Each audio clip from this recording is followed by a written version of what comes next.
Hello, আসসালামু আলাইকুম বন্ধুরা। এই যে দেখো আজকে হলো বিরিয়ানি রান্না করতেছি। এই যে দেখো মাংস কষাচ্ছি আর এখানে হলো আমি পেঁয়াজ বেরেস্তা করতেছি বিরিয়ানিতে দেওয়ার জন্য। আর এই যে দেখো আমার কিন্তু বিরিয়ানি প্রায় হয়ে গিয়েছে, এখন একটু নাড়াচাড়া দিব আর হলো তোমার গোলাপ জল, কেওড়া জল আর ঘিটা দিয়ে দেবো সর্বশেষ। এভাবে আমি রান্না করি। তো দেওয়ার পর নাড়াচাড়া দিলাম আর এই যে দেখো হয়ে গিয়েছে কিন্তু। এখন দেখে দিচ্ছি আর কি বারবার সুন্দর করে কেমন হয়েছে আমার বিরিয়ানিটা। মাশাআল্লাহ এক পাতিল বিরিয়ানি রান্না করে ফেলি।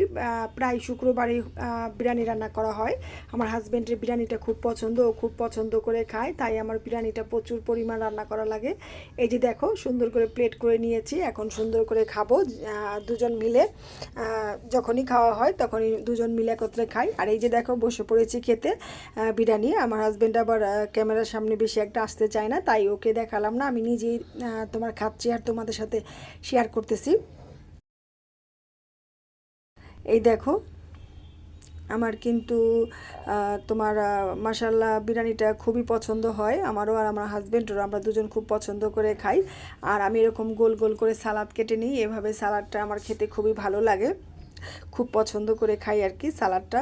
ওইভাবে কুচি করে টমেটো দিয়ে আমার ভালো লাগে না, ওটা আবার আমার হাজব্যান্ডে করে দিই, সে আবার ওটা খায়। আর আমি হলে এরকম গোল গোল করে আস্তে আস্তে মুখের ভিতরে ঢুকিয়ে চাবিয়ে চাবিয়ে খেয়ে নেব। আর তো তোমার মাংসটা দেখো মাশাআল্লাহ অনেক ভালো নরম হয়েছে, হাত দিয়ে ছিঁড়ে ছিঁড়ে খেতে পারতেছি। আর এই যে দেখো চর্বি চলে আসছে একটা, তো চর্বিটাও খেয়ে নিলে। আমি কিন্তু গরুর মাংসের চর্বি খুব পছন্দ করে খাই, তাই হয়তো সেই কারণে আমি মাশাআল্লাহ অনেক মোটা, আলহামদুলিল্লাহ। এখনকার যুগে মানুষ এত মোটা হয় না যতটা আমি মোটা। তো বন্ধুরা কাঁচামরিচের ঝাল দিয়ে দিয়ে খাচ্ছি আর কথা বলতে বলতে খেতে খেতে মাথার ঘুমটাটা পড়ে গিয়েছে। ওই পাশের চেয়ারে বসে হাজব্যান্ড খাচ্ছে, তার সাথে কথা বলতেছে হাসতেছি। তো হঠাৎ করে ওড়নাটা পড়ে গিয়েছে, খেয়াল করতে পারিনি।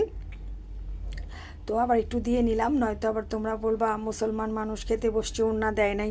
মানুষের তো আবার অনেক ধরনের চিন্তা ভাবনা, তো এটা চিন্তা করি। আবার অনেক সময় দেখা যায়, অনেক সময় অনেক কথা বলেও ফেলি, হয়তো মুখ ফুসকে বের হয়ে যায়। অনেক সময় কিন্তু মানুষ অনেক কথাই বলে ফেলে। আর এই যে দেখো ব্যাক সাইডে তোমাদেরকে দেখাবো, আমি তোমার হলো মোবাইলটাকে আমি আমার মেয়ের বইয়ের ইসের সাথে আটকায় রাখছিলাম, মানে ঠ্যাক দিয়ে ভিডিও করতেছিলাম, এই কাছ থেকে দেখাইলাম। এই তো আজকে বিরিয়ানি খাওয়াটা দেখো, এই তো সুন্দর প্লেটিং হয়ে গেছে। তো বন্ধুরা যদি ভালো লাগে লাইক